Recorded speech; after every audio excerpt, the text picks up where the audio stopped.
오늘 먼저 소개해드리겠습니다. 한국범죄학연구소의 김복준 연구위원, MBN의 홍순빈 아나운서, 정신과 전문의 최명기 원장, 그리고 이인철 변호사 네 분과 함께합니다. 어서 오십시오. 네, 여러분과 함께한 뉴스파이터 첫 번째 이야기부터 풀어보겠습니다.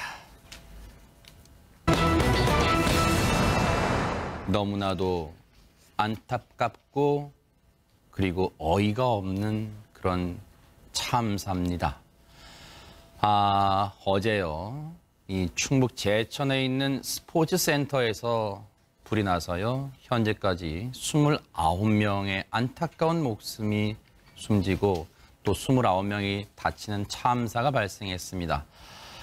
잠시 뒤에는요, 오전 9시 반부터 경찰과 소방당국의 현장 감식이 진행될 예정이라고 하는데, 현장에 나가 있는 중계차 연결해서 상황을 알아보도록 하겠습니다. 김현 기자, 상황 전해주시죠. 네, 저는 지금 어제 불이 난 충북 제천의 스포츠센터 현장 앞에 나와 있습니다. 지금 제 뒤로 보이는 건물이 29명이 숨진 참사 현장의 모습입니다. 보시는 것처럼 1층부터 옥상까지 건물 전체가 시커멓게 타버렸는데요. 현장에서는 아직까지 매캐한 연기 냄새가 새어나오고 있습니다. 현장 수색 작업은 밤을 새워 진행됐습니다. 소방대원들은 아침 7시쯤부터 다시 수색을 시작해 건물에서 미처 빠져나오지 못한 피해자가 있는지 확인하고 있습니다. 잠시 후인 오전 9시 반부터는 경찰과 소방당국이 합동 현장 감식에 들어갈 예정입니다. 화재 현장 다시 봐도 정말 참담한 모습인데, 더 걱정되는 건 사망자가 더 늘어날 가능성도 배제할 수 없다, 이런 얘기가 지금 들려오고 있는데 어떻습니까, 지금? 네, 그렇습니다. 지금까지 29명이 숨지고 29명이 다친 것으로 집계됐습니다. 사망자 29명 중 28명은 신원이 확인됐는데 남자가 6명, 여자가 23명입니다.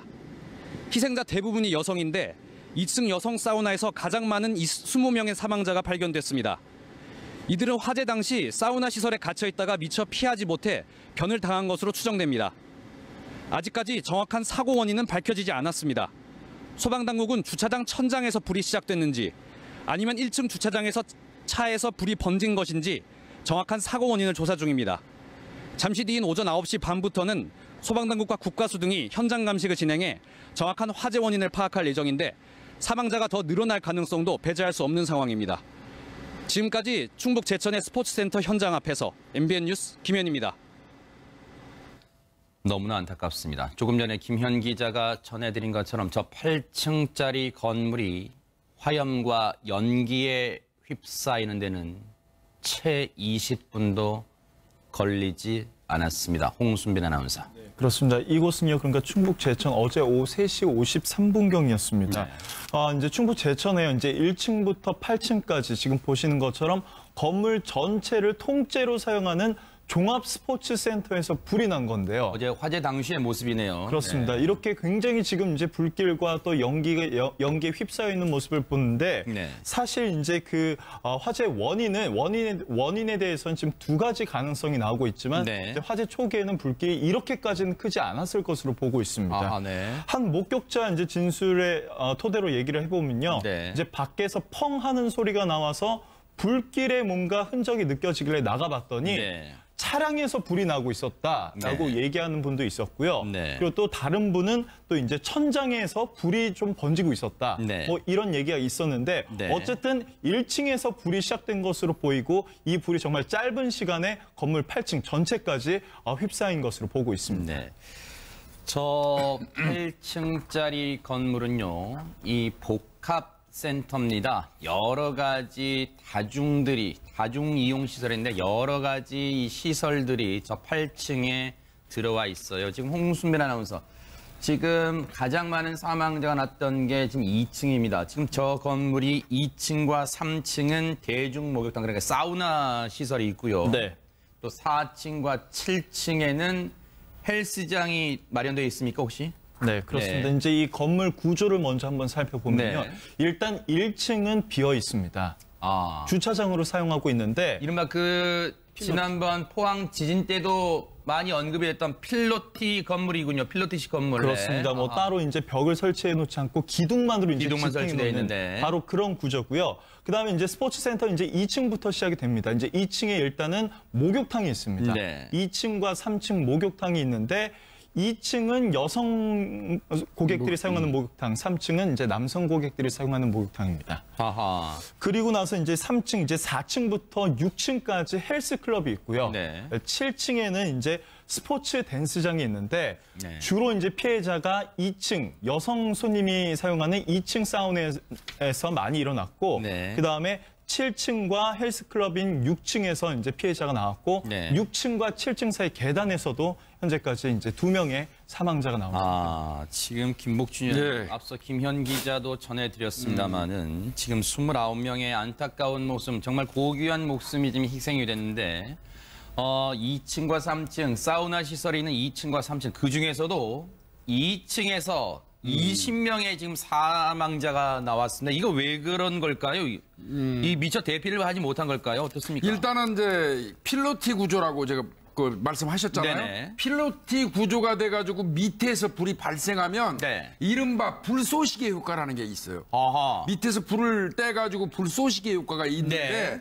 하필이면 불이 발생한 지점이 일단 뭐 자동차하고 그다음에 전기공사 이 천정 전기공사 중이냐 둘 중에 하나로 네. 불이 난 걸로 보이는데 네네. 공교롭게도 1층에 있는 그 이 2층 목욕장 여성들 네. 목욕장으로 들어가는 입구가 아하. 유일한 통로인데 아하. 거기에서 불이 발생하면서 순식간에 조금 전에 말씀드린 것처럼 불쏘시개 효과로 쭉 빨아들인 거예요. 아. 네, 그러니까 이 불난 유독가스가 2층 목욕장으로 이제 그 유입이 된 거고요. 네. 순식간에 유입된 거죠. 아하. 그런데 이제 문제는 네. 그 목욕탕 안에서는 어지간한 방송을 해도 사실 못 알아들어요. 아하. 물소리니 뭐 이런 맞아요. 것 때문에. 네. 네. 그리고 목욕장의 특성상 통유리 구조로 돼 있다는 것이죠. 아하, 아이고. 네, 통유리 구조로 돼 있다는 그런 네. 부분. 그다음에 이 목욕장 뭐 가보신 분들 다 아시죠? 누구나 다 가봤죠? 네. 가면은 이 락카가 많아가지고요. 네. 옷장이 많아갖고 이게 미로 속처럼 돼 있어요. 맞습니다. 네. 네, 그런 부분도 또 작용을 한 거고 네. 이런 게 이제 복합적으로 작용해서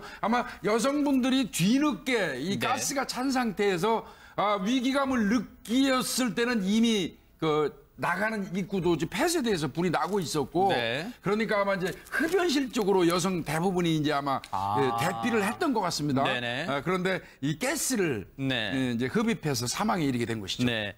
아마 이인철 변호사님, 저희가 이제 추정이긴 합니다만 지금 이 화재가 삽시간 저렇게 보시는 것처럼 연기 보세요. 매캐한 정말 앞이 시선이 저 연기 속에 있으면 앞을 한치도 분간하지 못할 거예요. 저 시뻘건 불길과 저 시커먼 연기 속에서 한치 앞을 구분하지 못하고 또 저 화재가 난 지 얼마 안 돼서 몇 분 만에 건물 전체가 정전이 됐답니다. 그러면 더더욱 탈출구를 찾지 못해서 많은 분들이 그 2층 여탕에 있는 2층에서 흡연실 쪽에 모여서 아마 여기에 있으면 여기에서 구조를 좀 기다리면 되지 않을까라고 생각했을 수 있을 것 같아요, 지금. 이게 화재가 나면 골든타임이 5분이라고 하잖아요. 아하. 5분이 지나면 사실 굉장히 위험합니다. 네. 그래서 5분 안에 대피해야 되는데 3층에 남성 사우나에 있는 분들은 상당수 대피를 하셨어요. 성공하셨습니다. 어제 네. 그 인터뷰를 봤더니 그 관리인이 대피를 도왔다고 하더라고요. 거기 아하. 직원이. 네. 근데 제가 궁금한 게 있습니다. 2층에도 분명히 직원이 있을 거 아닙니까? 네. 그 직원은 뭐 하고 있었습니까? 아하.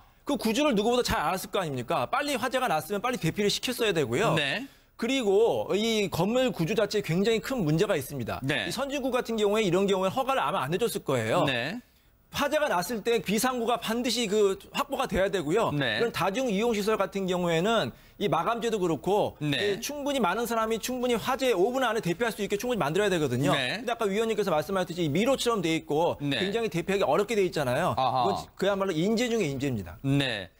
당시 화재 현장을 지나던 인근 목격자분들, 이 목격자분들이 봐도 당시 상황은요, 긴박한 상황을 넘어서 아비규환의 상황이었습니다. 당시 목격자분들 얘기 좀 들어보시고 이어가 보도록 하겠습니다.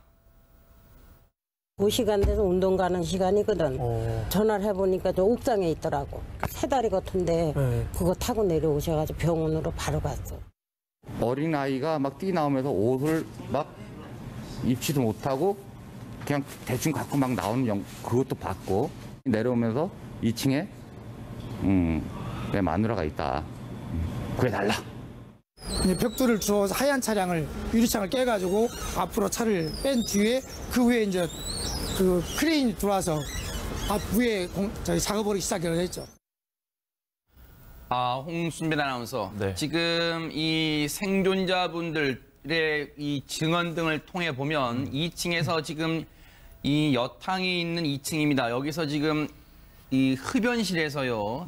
20명의 정말 안타까운 사망자가 나왔는데 당시 이제 생존자 증언을 따라 보면 당시에 그 긴박한 순간에서도 지금 구조를 기다리자, 여기서 좀 우리가 구조를 기다리면 되지 않을까, 서로 지금 막 이 안심을 시키는 그런 상황도 있었다. 지금 이런 증언이 나오고 있어요. 그렇습니다. 일단 이제 불길이 다가오지만 네. 일단 바닥은 또 타일 아닙니까? 아하. 또 목욕탕이니까 물이 많잖아요. 네. 또 수건도 많고요. 그러니까 서로가 서로를 위로할 때 여기 물도 많고 또 이제 이 물수건으로 잘 입을 가리고 있고 네. 이러면 금방 구조될 수도 있겠다 아하. 싶어서 서로를 위안을 주고 있었는데 결국 이제 구조가 되지 못하고 이제 밀려서 네. 이제 흡연실이라 하면 이제 환풍이 좀 잘 되지 않습니까? 네. 거기에 이제 좀 기대를 걸고 많은 이제 고객들이 이제 거기에 몰려 있다가 네. 결국 이제 그곳에서 이제 많은 피해가 났게 된 거죠. 이게 이제 늘 그렇지만요. 네네. 맞습니다. 젖은 손수건으로 입을 가리고 몸을 낮추고 뭐 이런 건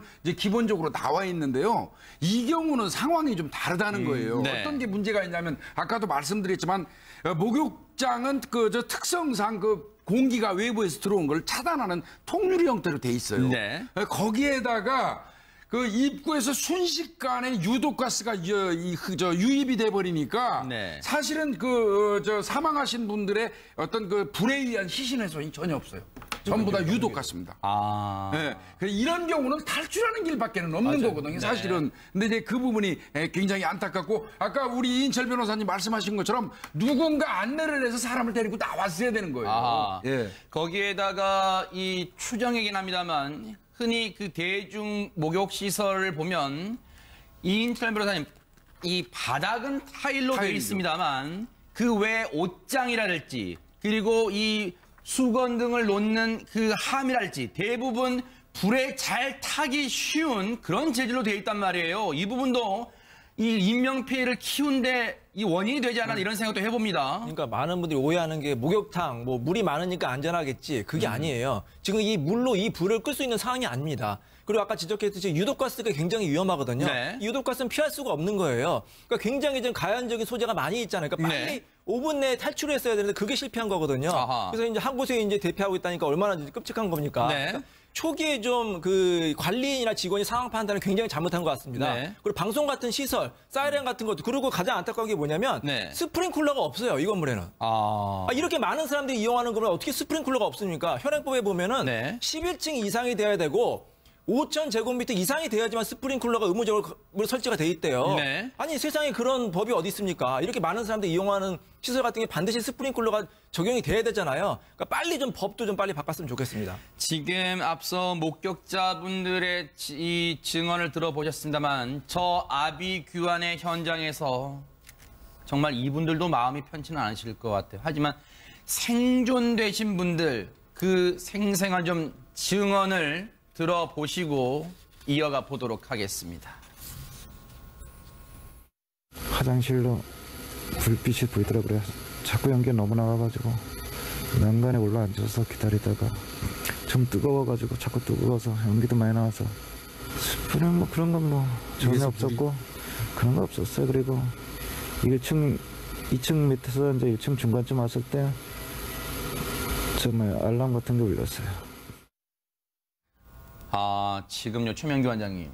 물론 정확한 당국의 이 조사가 나와 봐야겠습니다만 지금 구조되신 분들의 증언을 보면 순식간에 저 화재로 삽시간에 이 화염과 연기가 퍼진 이후에 건물 전체가 정전이 됐대요. 그런데 스프링클러가 지금 없었다고 하는 거 보면 스프링클러 같은 시설은 있었지만 작동이 안 된 거지. 아예 그러면 이인철 변호사님 말씀처럼 스프링클러 시설 자체가 없는지 좀 따져봐야겠는데 일단 이 부분도 참사를 키운 그런 원인으로 볼 수 있을 것 같아요, 지금. 네, 그런 다음에 이제 빨리 신호가 울렸어야 되는데 네. 그 부분에 있어서도 조금 이제 늦은 감은 있고요. 그런데 2층에 계셨던 분들 같은 경우에는 이게 20분이 상당히 긴 시간인 것 같지만 사실은 엄청 짧은 시간이거든요. 아하. 그리고 이 상황에서 불이 나가고 깜깜해지게 되면은 네. 판단력을 유지하는 경우는 거의 없고요. 아. 그러니까 결국은 이론상으로는 여기에 있더라도 이게 유독가스 때문에 위험이 있다는 걸 알지만 네. 사실은 유독가스가 밖에서부터 오고 있다고 유독가스 속으로 돌진을 해서 네. 그거를 뚫고 계단을 통해서 위로 올라간다는 게 참 아하. 쉽진 않아요. 네. 그리고 그 과정을 했더라도 그분들이 전부 다 위까지 올라갔으리란 보장은 없고요. 네. 그러다가 보니까 아마 결국은 거기에서 이 왔다 갔다 하는 순간 중에 안에서 기다리자라는 쪽이 우세해지게 되면은 네. 그쪽으로 몰릴 수밖에 없었고 네. 서로 그분들이 아마 하다가 보면 계단에서 사망한 분들도 많으시잖아요. 네. 그렇기 때문에 밖에 유독가스가 너무 심하기 때문에 아마 밖으로 나간다는 것 자체가 이분들한테는 선택할 수 없는 선택이었을 것 같고요. 네. 결국은 더 빨리 진압이 됐으면은 아마 사셨을 가능성이 더 높다는 것밖에 생각할 수는 없어요. 지금 인명피해 지금 29분의 안타까운 목숨 보세요. 저 시뻘건 불길과 시커먼 연기가요.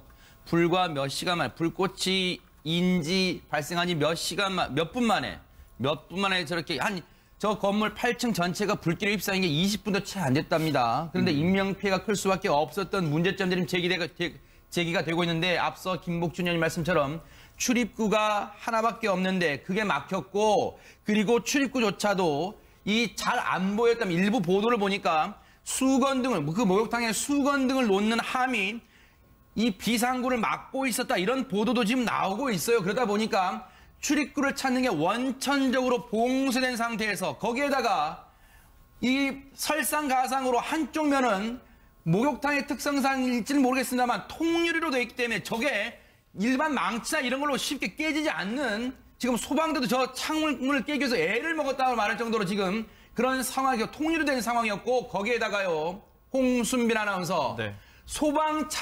소방차도 화재 신고 4분 만에 지금 출동을 했습니다만 저 진입에 애를 먹었다고 하는데 그 이유가 뭡니까? 보통 이런 데 같은 경우에는 이제 이게 차들이 주차가 되지 않습니까? 네. 이제 차가 이제 다른 차량이 주차가 돼 있어서 이 사다리 차가 들어가기 위해서는 이제 8m 정도의 폭이 있어야 되는데 아하. 그 공간을 확보하는 게 쉽지가 않았던 거죠. 네. 그래서 이제 이 대처가 좀 이제 지연되는 부분이 있었습니다. 아, 세상에 이런 일이 이런 긴박한 순간이 이런 일까지 벌어지고요. 그런데 소방 당국의 대처도 미흡한 점이 있었는데 이 지체된 부분이 있었다고 해요. 저 소방차 진입도 진입이지만요. 소방차 자체의 문제도 있었는데 소방 당국의 얘기, 충북 제천 소방서장의 얘기 들어보시고 이어가 보도록 하겠습니다.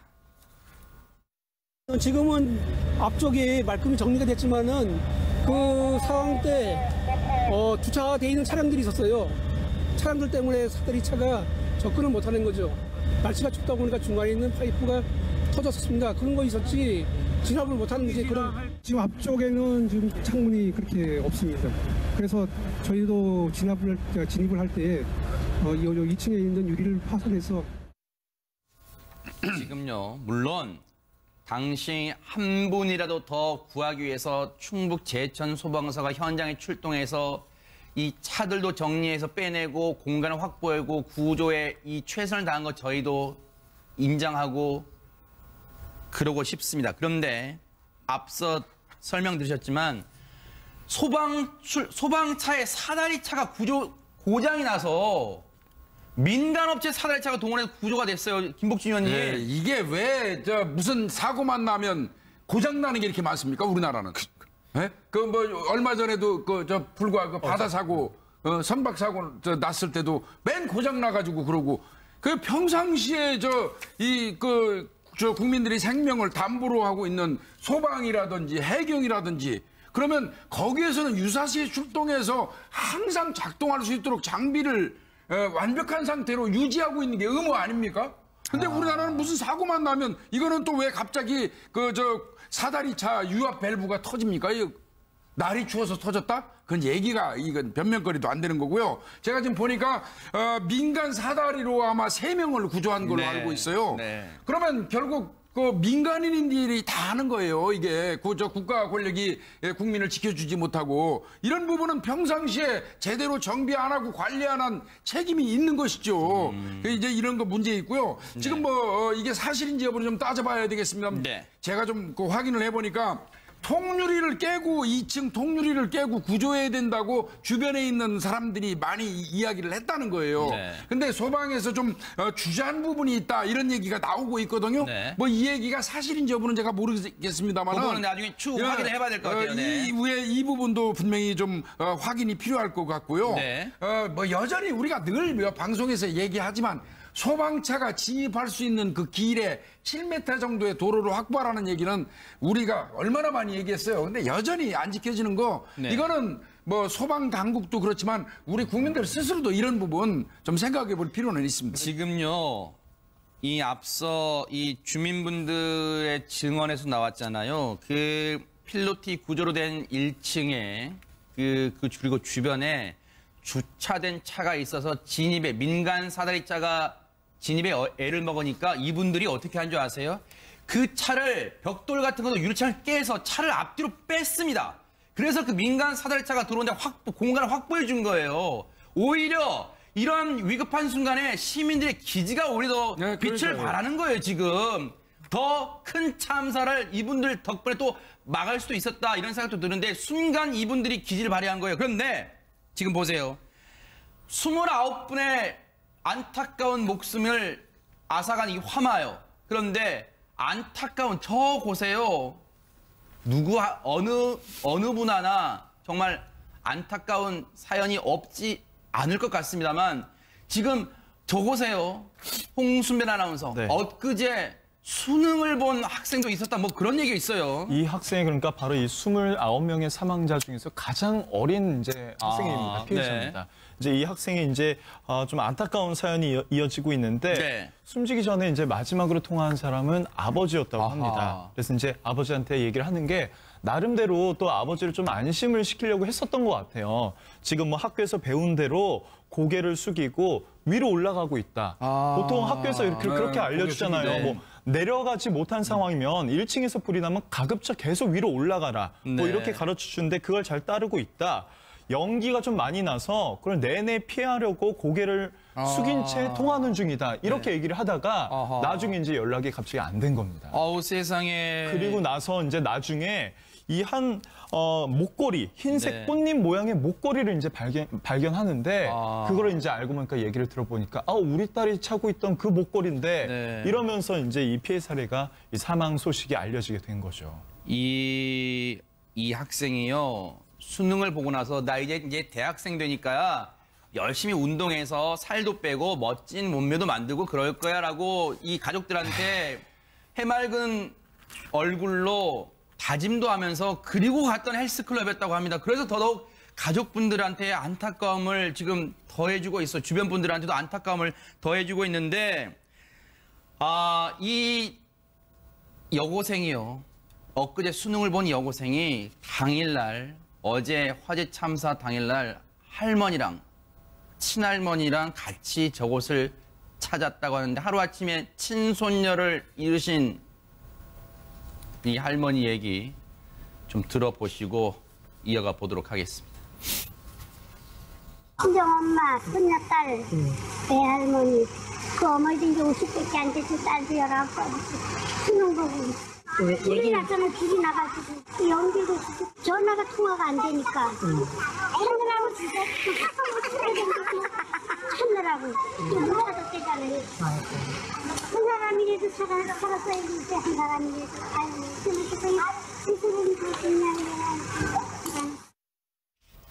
앞서도 말씀드렸지만요. 이 29분의 이 안타까운 희생자 중에 어느 한 분 진짜 안타깝지 않은 분이 어디 계시겠어요. 그런데 저 당일날요. 홍순빈 아나운서 아내분이랑 같이 또 저 건물을 찾았다.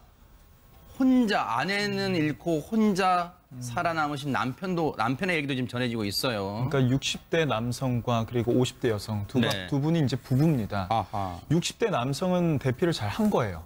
그리고 나서 이제 아내와 통화를 하는데 이 아내는 이미 5층으로 올라가 버린 상태였습니다. 그러니까 이 남편만 대피를 했고 아내는 결국 대피를 하지 못하고 빠져나오지 못한 거죠. 정말 근데 김복준 의원님 정말 저렇게 20분도 안 돼서 8층 건물이 불길에 휩싸이게 되는 대체 건물이 어떻게 지어졌길래 저럽니까? 아무런 소방시설도 없는 거예요? 이게 제가 보니까 제가 2015년도에 제가 살고 있는 의정부 화재 참사 났을 때 이제 그 사건하고 좀 제가 보니까 유사한 것 같습니다. 그게 즉 말하면 드라이비트 공법이요. 드라이비트 공법이라는 게 뭐냐면 외장재를 우레탄 폼이나 스티로폼으로 외장을 한 다음에 그 위에다 시멘트를 바르고 페인트 칠하는 거예요. 그런 드라이비트 공법을 사용한 걸로 보여지고요. 의정부 때처럼. 근데 이제 문제는 의정부 때 그 사건이 발생하고 난 이후에 6층 이상의 건물에는 이 드라이비트 공법을 사용하지 못하도록 했어요. 그런데 이 건물은 2011년도에 지은 거라 그 법에 적용을 안 받는 거예요. 2015년 10월 이후에. 그런데 저는 이게 잘못됐다고 보는 겁니다. 오히려 낡은 건물일수록 더 소급해서 관리를 하는 게 맞는 거지. 2015년 10월 이후에만 6층 이상은 드라이비트 쓰지 마라. 이건 결국은 이번 같은 사고를 발생한 건데 결국은 건물 외부에 이 불이 붙으니까 9층까지 가는데 지하 1층까지 포함해서 9층이거든요. 20분 만에 건물 전체가 화염에 휩싸이는 결과를 가져왔고요. 다시 한번 말씀드리지만 스티로폼이나 이 우레탄 폼에 불이 붙으면요. 아황산 가스가 나옵니다. 이 아황산 가스가 그 유태인들 집단살이 할 때 썼던 그런 그 가스예요. 완전 유독가스네요, 이게. 유독가스라 맹목만 흡입해도 그냥 의식을 잃어버리는 그런 위험한 소재거든요.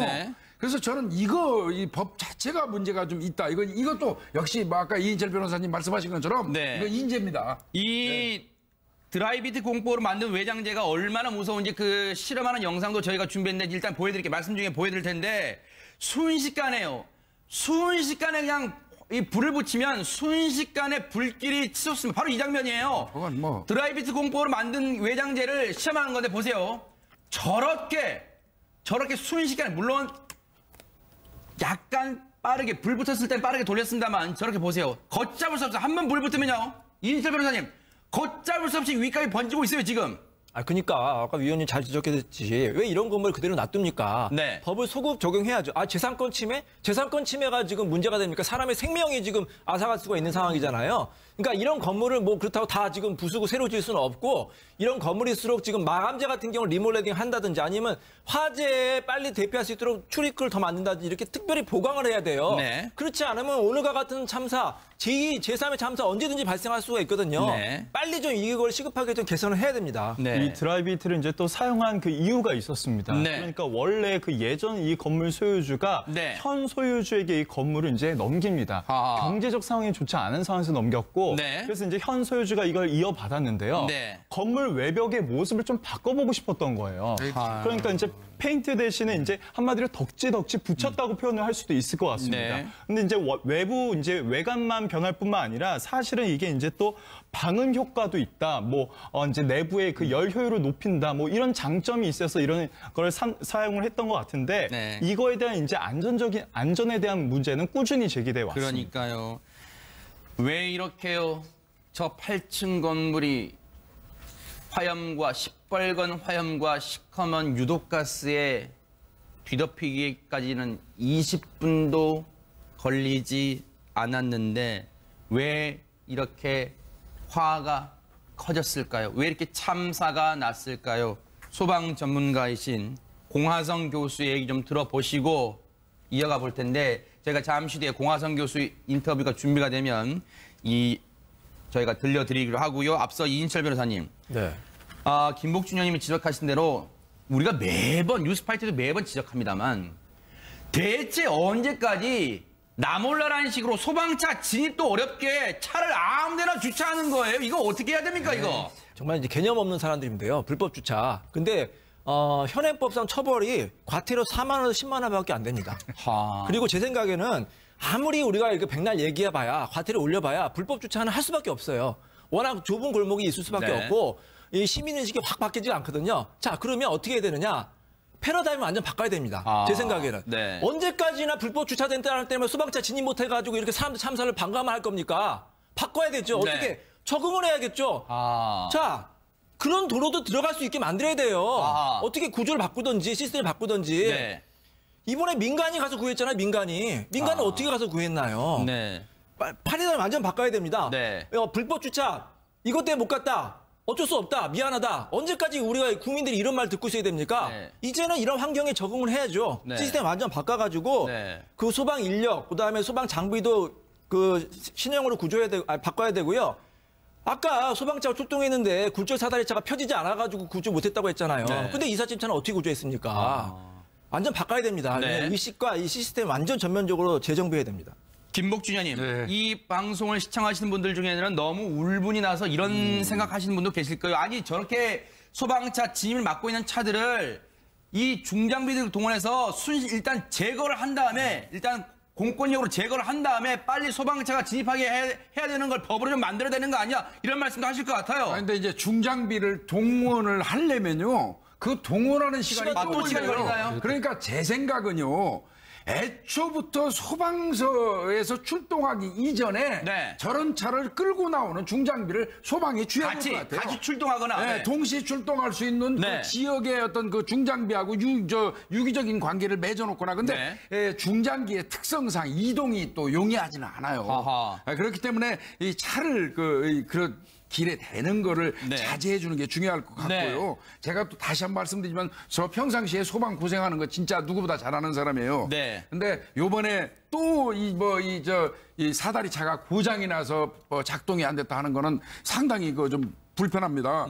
낚싯배 그 사고 났을 때도 고속정이 고장 나갖고 출동 못하고 왜 중요한 순간만 되면 우리는 사람을 구하는 장비가 정부 당국에서 그 운영하는 장비가 고장 나가지고 제 기능을 발휘를 못합니까? 그렇다면 없는 거나 마찬가지지 않습니까? 이런 부분은 지금이라도 전수조사 새로 싹 하시고요. 화재 현장에서 숨진 분들이요. 마지막까지 최명규 원장님 마지막 순간까지 아마 저런 긴박한 순간, 위기의 순간, 급박한 순간에 아마 제일 생각나는 가족분들인가 봐요. 저 순간에 가족분들에게 살려달라, 나 여기 갇혀있다, 살려달라, 카카오톡 메시지나 어떤 이런 전화로 다급함을 알렸다고 해요. 그래서 더더욱 안타까움을 좀 더해주고 있습니다. 진짜 이제 급하게 되면은 또 가족한테밖에 알리게 될 수 없는 이유가요. 우리가 전화번호를 치거나 검색할 수가 없어요. 무조건 1번을 누르고 통화하거나 2번을 누르고 통화하게 되거든요. 아니면 카카오톡을 하든가. 그러다가 보니까 진짜 가족들밖에 생각이 안 나게 되고. 근데 남아있는 가족들의 입장에서는 저게 너무너무 슬픈 거예요. 그냥 연락이 안 됐어도 더 슬펐겠지만 끝까지 저 연락이 오다가 끊어졌으니 그때부터 마음이 어땠겠어요. 또 제일 마음이 아프신 분은 아까 그 아내를 잃은 분도 진짜 마음이 아프셨던 게 이게 순간의 결정인데 아내분은 상식대로 위로 올라갔고 어떤 이유에서 아래로 내려간다는 건 상식에 반하는 거잖아요. 남편분은 아래로 내려갔고 거기서 위로 올라갈 것이냐 아래로 내려갈 것이냐 그 한순간에 운명이 갈렸으니 또 그 남편분의 죄책감은 엄청날 것 같아요. 보세요. 이 남성분요.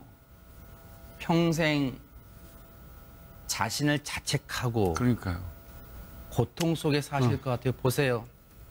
함께 피하지 못했는데 울먹이면서 오열하면서 인터뷰를 했는데요. 아내분이 한쪽 눈이 잘 안 보이고 귀도 잘 안 들려서 많이 무서웠을 것이라고 오열하면서 절규하면서 자신의 순간 선택을 자책을 했습니다. 내가 그 순간 아내와 같이 있었다면 아내를 데리고 함께 나올 수 있었을 텐데라고 아마 생각을 하실 것 같아요. 김복준 의원님. 이건 뭐 이분의 고통이야 뭐 이루 말할 수 없죠. 얼마나 이제 평생의 어떤 짐으로 가슴의 응어리로 살아갈 수밖에 없을 것 같고요. 아휴, 지금 이 상황에서 무슨 말씀을 드리겠습니까? 그냥 힘내시라고 얘기할 수밖에 저는 이제 없겠네요. 19세 여고생의 그 사연이 너무 안타까운데 학교에서 배운 대로 고개를 숙이고 갔다고 했잖아요.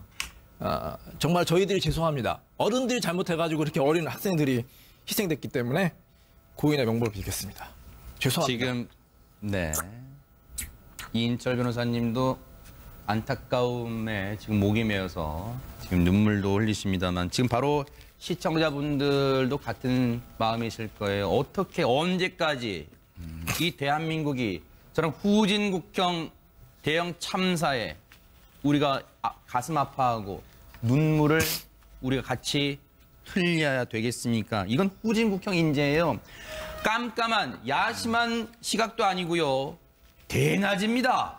대낮인데 저렇게 8층 건물에서 불이 일어나는데 우리 소방당국이 아무리 빨리 대응했다지만 주변에 있는 시민의식, 정말 후진국형 시민의식까지 합쳐져 가지고 29명의 안타까운 목숨을 눈앞에서 앗아가는 걸 보고 있었어야 됩니까? 이런 후진국형 인재를. 그리고 정부는 대책에 만전을 기한다는데 이런 뒷북치는 소리가 어디 있어요? 장관은 급하면 뭐합니까? 소 잃고 외양간 꺼지면 뭐합니까? 평소에 저런 거 대책이나 마련했습니까? 제발 언제까지 이런 후진국형 인재를 뉴스파이터에서 말씀을 드려야 되는 거예요? 지금 사고 대책, 후속 대책에 만전을 기한다는데 유족들의 마음은 지금 최명근 원장이 지금 유족은 이거 원하는 게 아니잖아요. 대형 참사를 막아달라고 하는 거 아니에요, 지금 정부한테. 유족들의 입장에서 이럴 때 가장 커다란 심리적인 도움은 어떤 위로와 위안에서 나오는 게 아니라요. 누군가 확실히 처벌받고 책임질 사람이 책임지는 모습을 갖다 일단 봐야 되는 부분이 있고요. 그런 다음에 또 어떤 의미에서 이제 지금 이루어지게 되는 보상의 과정이나 그런 과정 중에서 유족들이 마음 상하게 하는 일이 절대로 있어서는 안 돼요. 그게 제일 후속 조처에서 제일 중요한 점은 그 점이 제일 중요해요. 지금 자막도 나옵니다만 지금 사고 대책본부에서요. 사망자 명단을 이제 계속해서 게시를 하고 있습니다. 혹시나 하는 마음에 왔던 가족들, 왜 내 가족의 이름이 저기에 있는 거냐 오열하면서 바닥에 주저앉고 말았다고 합니다. 지금 영상 보시는 것도요. 이제 당시의 장면인데 이제 사다리 차를 이게 핀 겁니다. 폈는데 또 바람이 요즘 많이 불지 않습니까? 저기 이제 위층에서 사람이 구조를 요청하고 있는데 각을 정확히 이제 대서 갖다 맞춰야 되는데 이것조차 이제 쉽지 않았던 거죠. 소방차가 또 이제 자리를 잡기가 쉽지 않았으니까요. 소리가 지금 들리지 않고 있는데 소리를 또 들어보면 사다리차가 이제 저 사람 구하려고 이러고 있을 때 살려주세요, 살려주세요 이러면서 주변 사람들이 제발 소방관님 살려주세요라면서 울부짖고 있었습니다. 당시에 굉장히 좀 안타깝고 심각한 상황임을 짐작해 볼 수 있습니다. 물론 앞서 김복춘 의원님도 말씀하셨지만 소방 구조대원들 고생하시는 거 알아요. 평소에 저희도 소방대원분들 노고에 많이 격려도 해드렸잖아요. 그런데 저렇게 대형 참사인데 지금 사다리차 한 대 출동했습니다. 지금 그래도 고장났다가 뒤늦게 폈어요.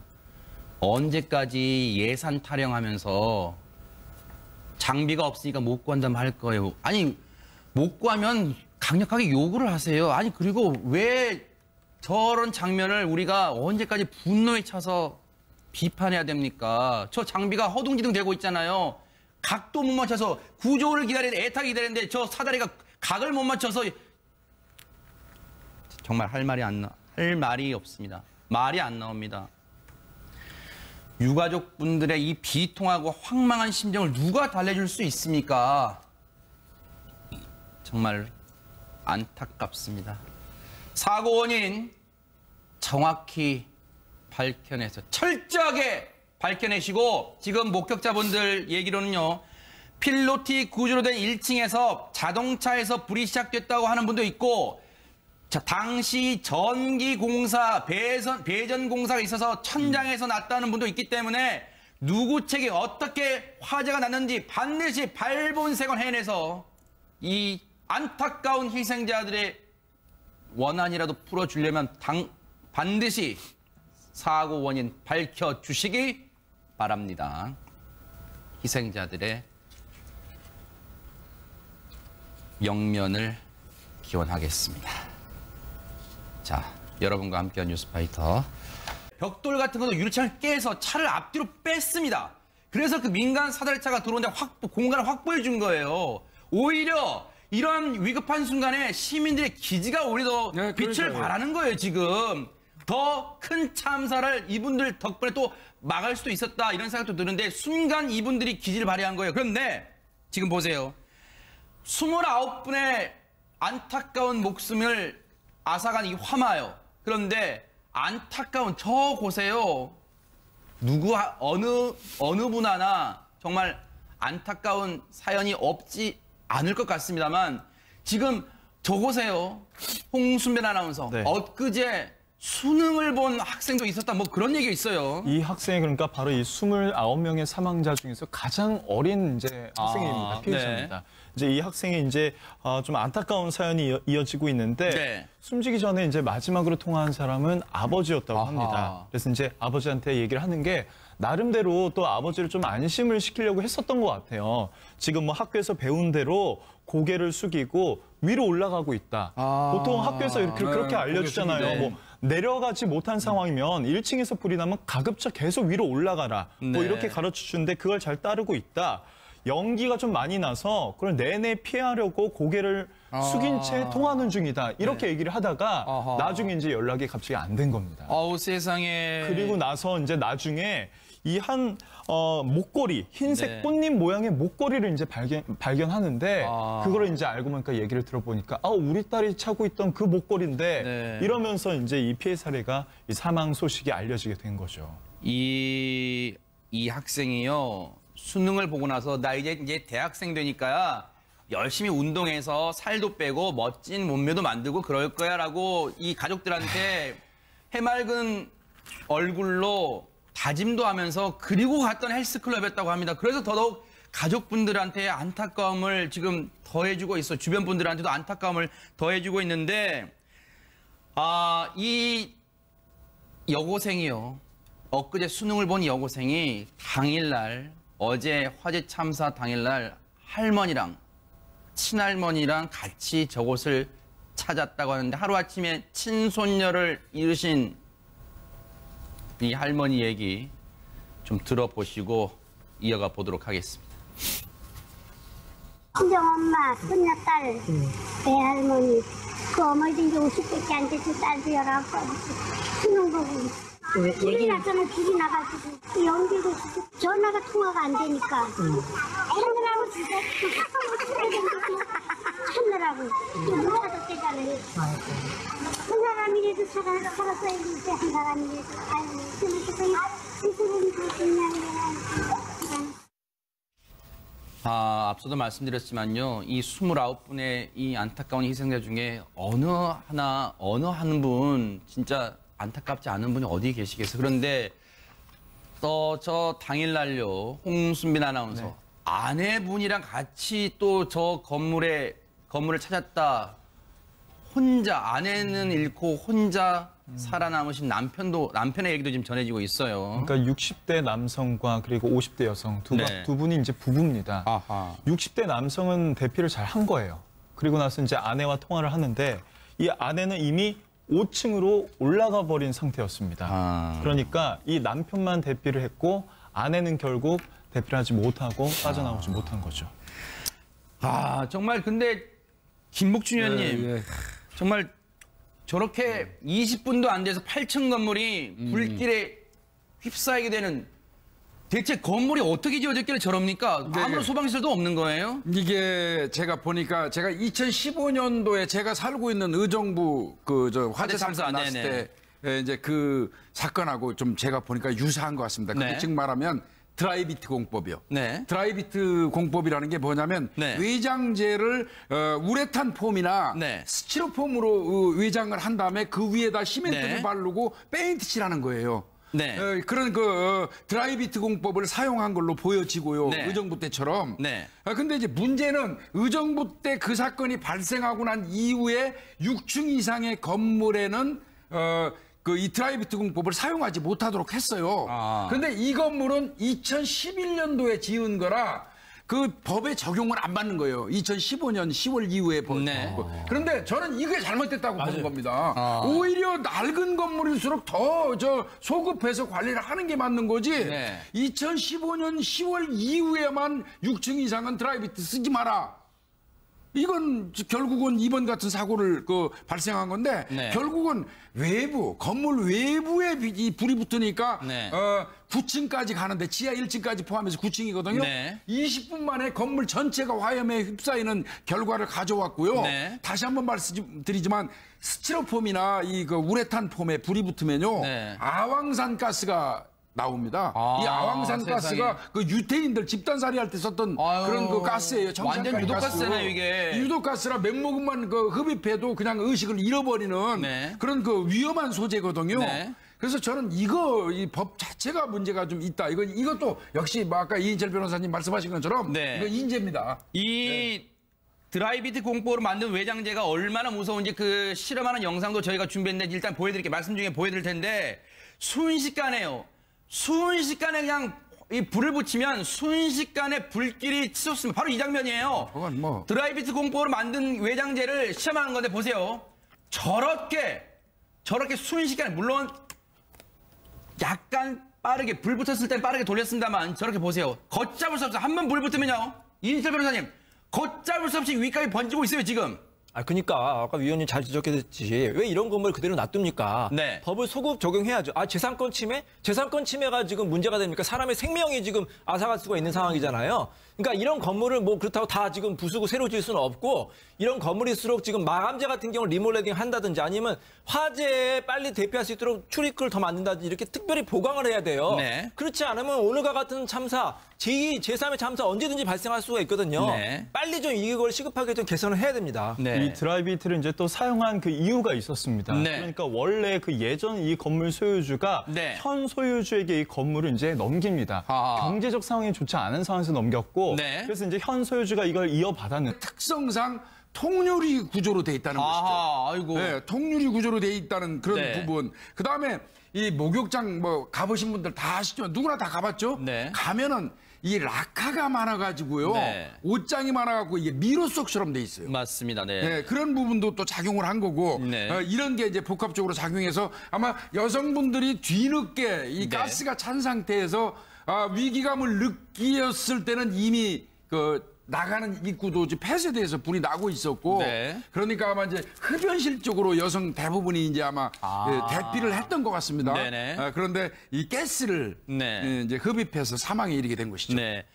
아마 이인철 변호사님, 저희가 이제 추정이긴 합니다만 지금 이 화재가 삽시간 저렇게 보시는 것처럼 연기 보세요. 매캐한 정말 앞이 시선이 저 연기 속에 있으면 앞을 한치도 분간하지 못할 거예요. 저 시뻘건 불길과 저 시커먼 연기 속에서 한치 앞을 구분하지 못하고 또 저 화재가 난 지 얼마 안 돼서 몇 분 만에 건물 전체가 정전이 됐답니다. 그러면 더더욱 탈출구를 찾지 못해서 많은 분들이 그 2층 여탕에 있는 2층에서 흡연실 쪽에 모여서 아마 여기에 있으면 여기에서 구조를 좀 기다리면 되지 않을까라고 생각했을 수도 있을 것 같아요, 지금. 이게 화재가 나면 골든타임이 5분이라고 하잖아요. 아하. 5분이 지나면 사실 굉장히 위험합니다. 네. 그래서 5분 안에 대피해야 되는데 3층에 남성 사우나에 있는 분들은 상당수 대피를 하셨어요. 성공하셨습니다. 어제 네. 그 인터뷰를 봤더니 그 관리인이 대피를 도왔다고 하더라고요. 거기 직원이. 네. 근데 제가 궁금한 게 있습니다. 2층에도 분명히 직원이 있을 거 아닙니까? 네. 그 직원은 뭐 하고 있었습니까? 아하. 그 구조를 누구보다 잘 알았을 거 아닙니까? 빨리 화재가 났으면 빨리 대피를 시켰어야 되고요. 네. 그리고 이 건물 구조 자체에 굉장히 큰 문제가 있습니다. 네. 이 선진국 같은 경우에 이런 경우에 허가를 아마 안 해줬을 거예요. 네. 화재가 났을 때 비상구가 반드시 확보가 돼야 되고요. 네. 그런 다중 이용 시설 같은 경우에는 이 마감재도 그렇고 네. 충분히 많은 사람이 충분히 화재 5분 안에 대피할 수 있게 충분히 만들어야 되거든요. 네. 근데 아까 위원님께서 말씀하셨듯이 미로처럼 돼 있고 네. 굉장히 대피하기 어렵게 돼 있잖아요. 아하. 이건 그야말로 인재 중에 인재입니다. 네. 당시 화재 현장을 지나던 인근 목격자분들, 이 목격자분들이 봐도 당시 상황은요, 긴박한 상황을 넘어서 아비규환의 상황이었습니다. 당시 목격자분들 얘기 좀 들어보시고 이어가 보도록 하겠습니다. 2시간 돼서 운동 가는 시간이거든. 전화를 해보니까 저 옥상에 있더라고. 세 다리 같은데 그거 타고 내려오셔가지고 병원으로 바로 갔어. 어린아이가 막 뛰어나오면서 옷을 막 입지도 못하고 그냥 대충 갖고 막 나오는 그것도 봤고, 내려오면서 2층에 내 마누라가 있다. 구해달라. 벽돌을 주워서 하얀 차량을, 유리창을 깨가지고 앞으로 차를 뺀 뒤에 그 위에 이제 그 크레인이 들어와서 앞 위에 작업을 시작을 했죠. 홍순빈 아나운서. 네. 지금 이 생존자분들의 이 증언 등을 통해 보면 2층에서 지금 이 여탕이 있는 2층입니다. 여기서 지금 이 흡연실에서요. 20명의 정말 안타까운 사망자가 나왔는데, 당시 이제 생존자 증언을 따라 보면 당시에 그 긴박한 순간에서도 지금 구조를 기다리자, 여기서 좀 우리가 구조를 기다리면 되지 않을까, 서로 지금 막 이 안심을 시키는 그런 상황도 있었다, 지금 이런 증언이 나오고 있어요. 그렇습니다. 일단 이제 불길이 다가오지만 일단 바닥은 또 타일 아닙니까? 또 목욕탕이니까 물이 많잖아요. 또 수건도 많고요. 그러니까 서로가 서로를 위로할 때 여기 물도 많고 또 이제 이 물수건으로 잘 입을 가리고 있고 이러면 금방 구조될 수도 있겠다 싶어서 서로를 위안을 주고 있었는데, 결국 이제 구조가 되지 못하고 이제 밀려서 이제 흡연실이라 하면 이제 환풍이 좀 잘 되지 않습니까? 거기에 이제 좀 기대를 걸고 많은 이제 고객들이 이제 거기에 몰려 있다가 결국 이제 그곳에서 이제 많은 피해가 났게 된 거죠. 이게 이제 늘 그렇지만요. 맞습니다. 젖은 손수건으로 입을 가리고 몸을 낮추고 뭐 이런 건 이제 기본적으로 나와 있는데요. 이 경우는 상황이 좀 다르다는 거예요. 어떤 게 문제가 있냐면, 아까도 말씀드렸지만 목욕장은 저 특성상 그 공기가 외부에서 들어온 걸 차단하는 통유리 형태로 돼 있어요. 거기에다가 그 입구에서 순식간에 유독가스가 유입이 돼 버리니까 사실은 사망하신 분들의 어떤 그 불에 의한 희신 훼손이 전혀 없어요. 전부 다 유독가스입니다. 이런 경우는 탈출하는 길밖에는 없는 거거든요, 사실은. 근데 이제 그 부분이 굉장히 안타깝고, 아까 우리 이인철 변호사님 말씀하신 것처럼 누군가 안내를 해서 사람을 데리고 나왔어야 되는 거예요. 거기에다가 이 추정이긴 합니다만, 흔히 그 대중 목욕 시설을 보면 이인철 변호사님, 이 바닥은 타일로 되어 있습니다만 그 외 옷장이랄지 그리고 이 수건 등을 놓는 그 함이랄지 대부분 불에 잘 타기 쉬운 그런 재질로 되어 있단 말이에요. 이 부분도 이 인명피해를 키운데 이 원인이 되지 않았나 이런 생각도 해봅니다. 그러니까 많은 분들이 오해하는 게 목욕탕, 물이 많으니까 안전하겠지. 그게 아니에요. 지금 이 물로 이 불을 끌 수 있는 상황이 아닙니다. 그리고 아까 지적했듯이 유독가스가 굉장히 위험하거든요. 이 유독가스는 피할 수가 없는 거예요. 그러니까 굉장히 좀 가연적인 소재가 많이 있잖아요. 그러니까 빨리 5분 내에 탈출했어야 되는데 그게 실패한 거거든요. 그래서 이제 한 곳에 이제 대피하고 있다니까 얼마나 끔찍한 겁니까? 그러니까 초기에 좀 그 관리인이나 직원이 상황 판단을 굉장히 잘못한 것 같습니다. 그리고 방송 같은 시설, 사이렌 같은 것도, 그리고 가장 안타까운 게 뭐냐면 스프링쿨러가 없어요, 이 건물에는. 이렇게 많은 사람들이 이용하는 거면 어떻게 스프링쿨러가 없습니까? 현행법에 보면은 11층 이상이 돼야 되고 5,000제곱미터 이상이 돼야지만 스프링쿨러가 의무적으로 설치가 돼 있대요. 아니, 세상에 그런 법이 어디 있습니까? 이렇게 많은 사람들이 이용하는 시설 같은 게 반드시 스프링쿨러가 적용이 돼야 되잖아요. 그러니까 빨리 좀 법도 좀 빨리 바꿨으면 좋겠습니다. 지금 앞서 목격자분들의 이 증언을 들어보셨습니다만, 저 아비규환의 현장에서 정말 이분들도 마음이 편치는 않으실 것 같아요. 하지만 생존되신 분들, 그 생생한 좀 증언을 들어보시고 이어가 보도록 하겠습니다. 화장실로 불빛이 보이더라고요. 자꾸 연기가 너무 나와가지고 난간에 올라앉아서 기다리다가 좀 뜨거워가지고 자꾸 뜨거워서 연기도 많이 나와서 그런 건 전혀 없었고. 오늘 먼저 소개해드리겠습니다. 한국범죄학연구소의 김복준 연구위원, MBN의 홍순빈 아나운서, 정신과 전문의 최명기 원장, 그리고 이인철 변호사 네 분과 함께합니다. 어서 오십시오. 네. 여러분과 함께한 뉴스파이터 첫 번째 이야기부터 풀어보겠습니다. 너무나도 안타깝고 그리고 어이가 없는 그런 참사입니다. 어제요. 이 충북 제천에 있는 스포츠센터에서 불이 나서요. 현재까지 29명의 안타까운 목숨이 숨지고 또 29명이 다치는 참사가 발생했습니다. 잠시 뒤에는요. 오전 9시 반부터 경찰과 소방당국의 현장 감식이 진행될 예정이라고 하는데 현장에 나가 있는 중계차 연결해서 상황을 알아보도록 하겠습니다. 김현 기자 상황 전해주시죠. 네, 저는 지금 어제 불이 난 충북 제천의 스포츠센터 현장 앞에 나와 있습니다. 지금 제 뒤로 보이는 건물이 29명이 숨진 참사 현장의 모습입니다. 보시는 것처럼 1층부터 옥상까지 건물 전체가 시커멓게 타버렸는데요. 현장에서는 아직까지 매캐한 연기 냄새가 새어나오고 있습니다. 현장 수색 작업은 밤을 새워 진행됐습니다. 소방대원들은 아침 7시쯤부터 다시 수색을 시작해 건물에서 미처 빠져나오지 못한 피해자가 있는지 확인하고 있습니다. 잠시 후인 오전 9시 반부터는 경찰과 소방당국이 합동 현장 감식에 들어갈 예정입니다. 화재 현장 다시 봐도 정말 참담한 모습인데 더 걱정되는 건 사망자가 더 늘어날 가능성도 배제할 수 없다. 이런 얘기가 지금 들려오고 있는데 어떻습니까, 지금? 네, 그렇습니다. 지금까지 29명이 숨지고 29명이 다친 것으로 집계됐습니다. 사망자 29명 중 28명은 신원이 확인됐는데 남자가 6명, 여자가 23명입니다. 희생자 대부분이 여성인데 2층 여성 사우나에서 가장 많은 20명의 사망자가 발견됐습니다. 이들은 화재 당시 사우나 시설에 갇혀 있다가 미처 피하지 못해 변을 당한 것으로 추정됩니다. 아직까지 정확한 사고 원인은 밝혀지지 않았습니다. 소방당국은 주차장 천장에서 불이 시작됐는지 아니면 1층 주차장에서 차에서 불이 번진 것인지 정확한 사고 원인을 조사 중입니다. 잠시 뒤인 오전 9시 반부터는 소방당국과 국가수 등이 현장 감식을 진행해 정확한 화재 원인을 파악할 예정인데 사망자가 더 늘어날 가능성도 배제할 수 없는 상황입니다. 지금까지 충북 제천의 스포츠센터 현장 앞에서 MBN 뉴스 김현입니다.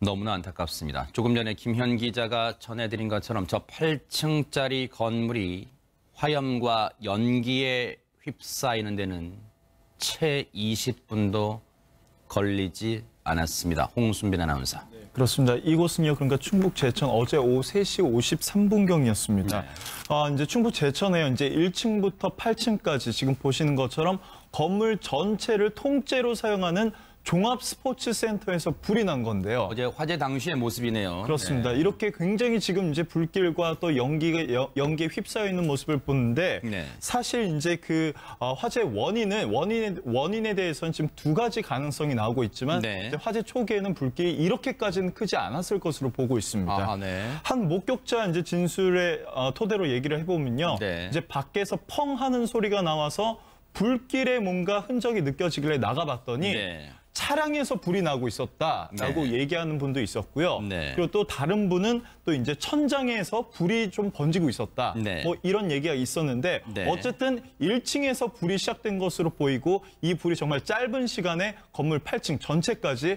휩싸인 것으로 보고 있습니다. 네. 저 8층짜리 건물은요, 이 복합센터입니다. 여러 가지 다중 이용 시설인데 여러 가지 시설들이 저 8층에 들어와 있어요. 지금 홍순빈 아나운서, 지금 가장 많은 사망자가 났던 게 지금 2층입니다. 지금 저 건물이 2층과 3층은 대중 목욕탕, 그러니까 사우나 시설이 있고요. 네. 또 4층과 7층에는 헬스장이 마련되어 있습니까, 혹시? 네, 그렇습니다. 네. 이제 이 건물 구조를 먼저 한번 살펴보면요. 네. 일단 1층은 비어 있습니다. 주차장으로 사용하고 있는데 이른바 그 지난번 포항 지진 때도 많이 언급이 됐던 필로티 건물이군요. 필로티식 건물. 그렇습니다. 뭐 따로 이제 벽을 설치해 놓지 않고 기둥만으로 이제 기둥만 지탱해 설치되어 놓는 있는데. 바로 그런 구조고요. 그다음에 이제 스포츠센터 이제 2층부터 시작이 됩니다. 이제 2층에 일단은 목욕탕이 있습니다. 네. 2층과 3층 목욕탕이 있는데 2층은 여성 고객들이 사용하는 목욕탕, 3층은 이제 남성 고객들이 사용하는 목욕탕입니다. 아하. 그리고 나서 이제 3층, 이제 4층부터 6층까지 헬스클럽이 있고요. 네. 7층에는 이제 스포츠 댄스장이 있는데 네. 주로 이제 피해자가 2층 여성 손님이 사용하는 2층 사우나에서 많이 일어났고 네. 그다음에 7층과 헬스클럽인 6층에서 이제 피해자가 나왔고 네. 6층과 7층 사이 계단에서도 현재까지 이제 2명의 사망자가 나왔습니다. 아, 지금 김복준 의원, 네. 앞서 김현 기자도 전해드렸습니다만은 지금 29명의 안타까운 목숨, 정말 고귀한 목숨이 지금 희생이 됐는데 2층과 3층, 사우나 시설이 있는 2층과 3층, 그중에서도 2층에서 20명의 지금 사망자가 나왔습니다. 이거 왜 그런 걸까요? 이 미처 대피를 하지 못한 걸까요? 어떻습니까? 일단은 이제 필로티 구조라고 제가 그 말씀하셨잖아요. 네네. 필로티 구조가 돼가지고 밑에서 불이 발생하면 네. 이른바 불쏘시개 효과라는 게 있어요. 아하. 밑에서 불을 떼가지고 불쏘시개 효과가 있는데 네. 하필이면 불이 발생한 지점이 일단 뭐 자동차하고 그다음에 전기공사 이 천정 전기공사 중이냐 둘 중에 하나로 네. 불이 난 걸로 보이는데 네네. 공교롭게도 1층에 있는 그 2층 목욕장 여성들 네. 목욕장으로 들어가는 입구가 아하. 유일한 통로인데 아하. 거기에서 불이 발생하면서 순식간에 조금 전에 말씀드린 것처럼 불쏘시개 효과로 쭉 빨아들인 거예요. 아. 네, 그러니까 이 불난 유독가스가 2층 목욕장으로 이제 그 유입이 된 거고요. 네. 순식간에 유입된 거죠. 아하. 그런데 이제 문제는 네. 그 목욕탕 안에서는 어지간한 방송을 해도 사실 못 알아들어요. 아하. 물소리 뭐 이런 맞아요. 것 때문에. 네. 네. 그리고 목욕장에 그런 거 없었어요. 그리고 2층 밑에서 이제 1층 중간쯤 왔을 때 정말 알람 같은 게 울렸어요. 아, 지금요, 최명규 원장님.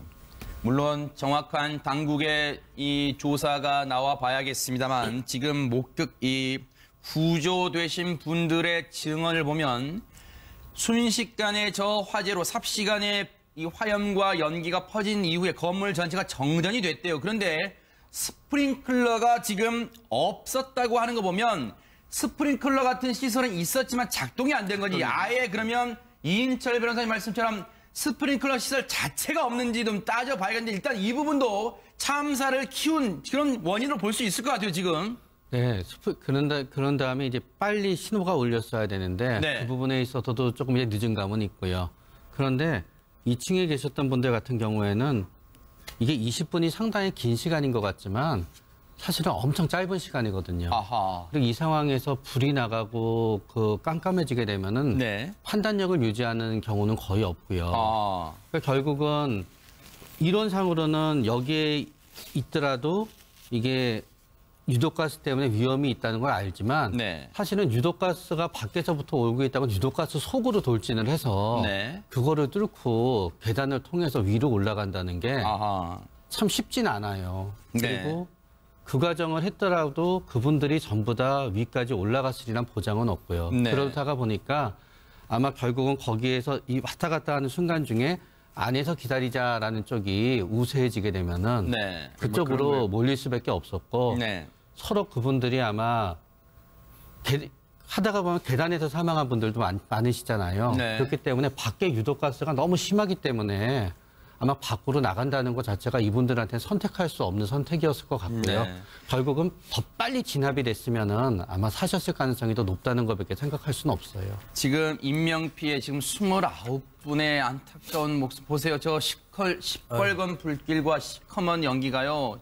불과 몇 시간 만에 불꽃이 발생한 지 몇 분 만에 저렇게 저 건물 8층 전체가 불길에 휩싸인 게 20분도 채 안 됐답니다. 그런데 인명피해가 클 수밖에 없었던 문제점들이 제기가 되고 있는데 앞서 김복준 의원님 말씀처럼 출입구가 하나밖에 없는데 그게 막혔고 그리고 출입구조차도 잘 안 보였다면 일부 보도를 보니까 수건등을 그 목욕탕에 수건등을 놓는 함이 이 비상구를 막고 있었다 이런 보도도 지금 나오고 있어요. 그러다 보니까 출입구를 찾는 게 원천적으로 봉쇄된 상태에서 거기에다가 이 설상가상으로 한쪽 면은 목욕탕의 특성상일지는 모르겠습니다만 통유리로 되어 있기 때문에 저게 일반 망치나 이런 걸로 쉽게 깨지지 않는 지금 소방대도 저 창문을 깨기 위해서 애를 먹었다고 말할 정도로 지금 그런 상황이 통유리 된 상황이었고 거기에다가요 홍순빈 아나운서 네.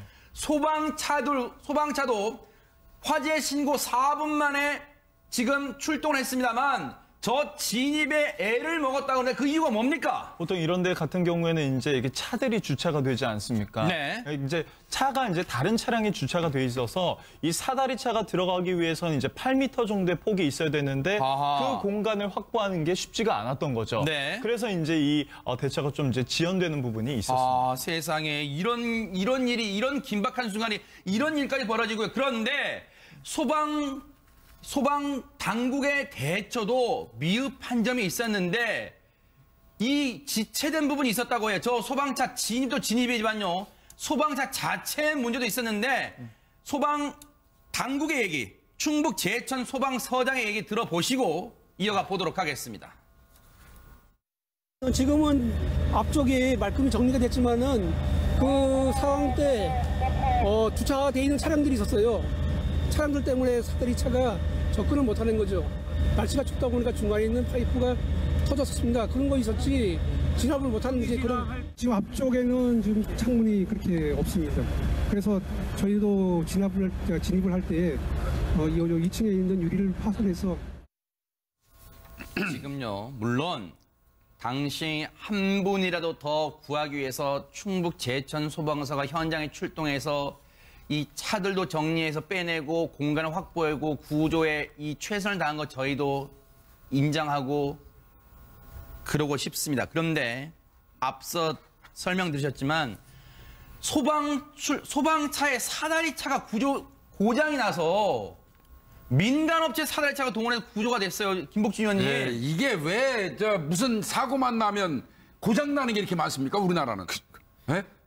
얼마 전에도 불과 바다 사고, 선박 사고 났을 때도 맨 고장 나가지고 그러고, 평상시에 국민들의 생명을 담보로 하고 있는 소방이라든지 해경이라든지 그러면 거기에서는 유사시에 출동해서 항상 작동할 수 있도록 장비를 완벽한 상태로 유지하고 있는 게 의무 아닙니까?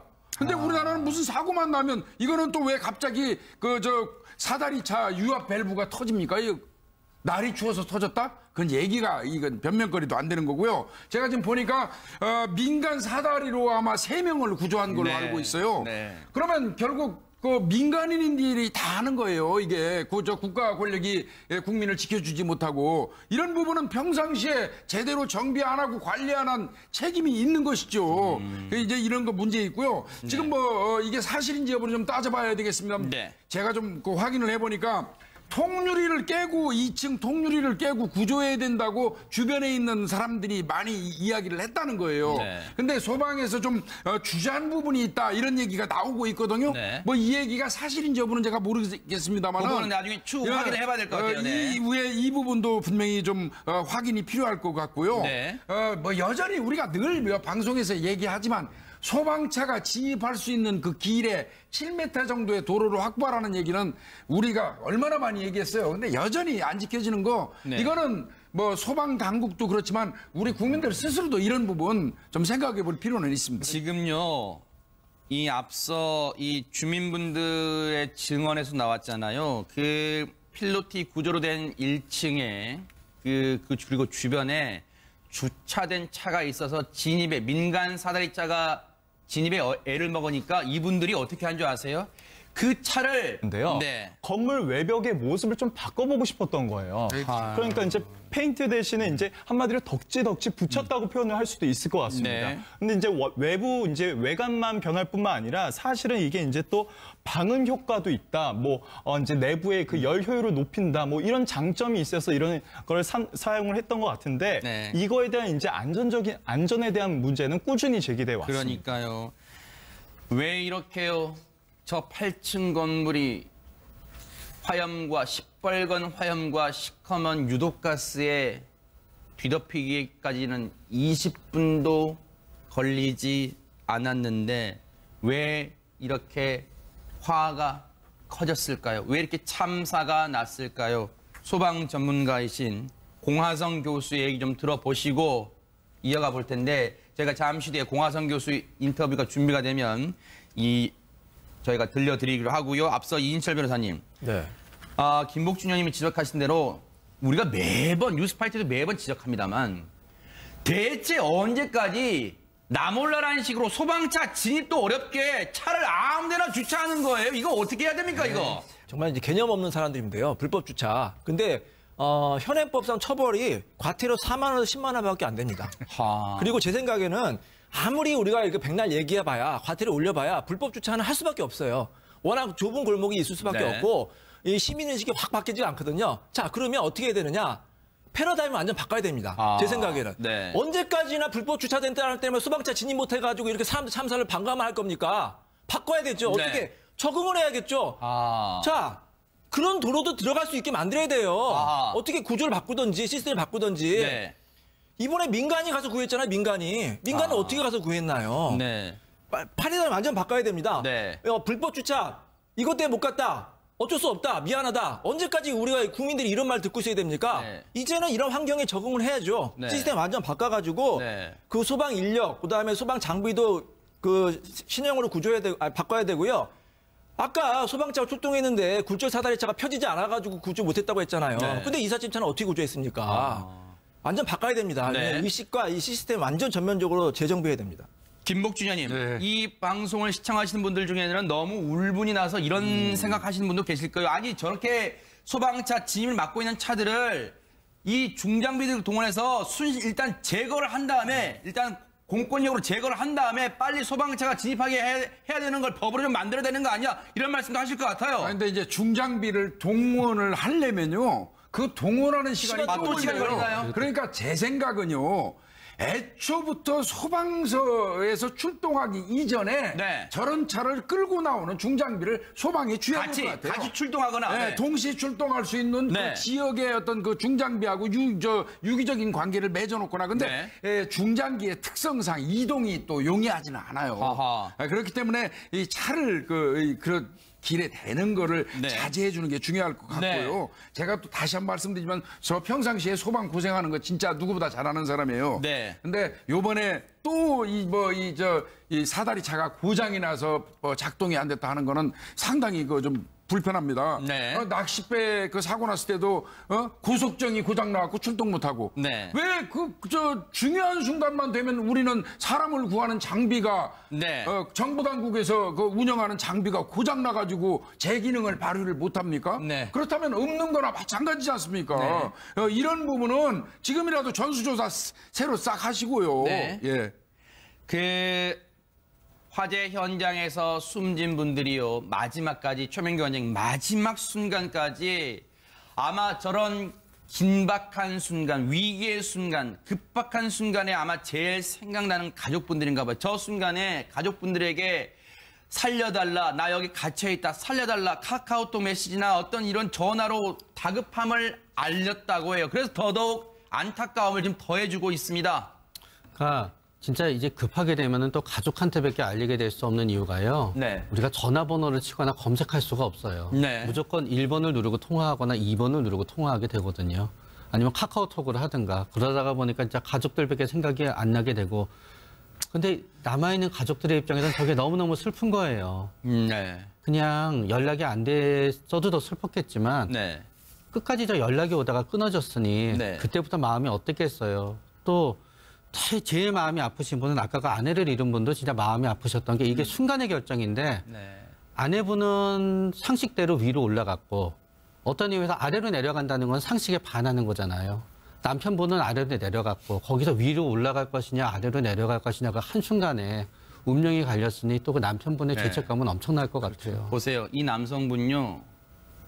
평생 자신을 자책하고 고통 속에 사실 것 같아요. 보세요. 함께 피하지 못했는데 울먹이면서 오열하면서 인터뷰를 했는데요. 아내분이 한쪽 눈이 잘 안 보이고 귀도 잘 안 들려서 많이 무서웠을 것이라고 오열하면서 절규하면서 자신의 순간 선택을 자책을 했습니다. 내가 그 순간 아내와 같이 있었다면 아내를 데리고 함께 나올 수 있었을 텐데라고 아마 생각을 하실 것 같아요, 김복준 의원님. 네. 이건 뭐 이분의 고통이야 뭐 이루 뭐 말할 수 없죠. 얼마나 뭐 이제 평생의 어떤 짐으로 가슴의 응어리로 살아갈 수밖에 없을 것 같고요.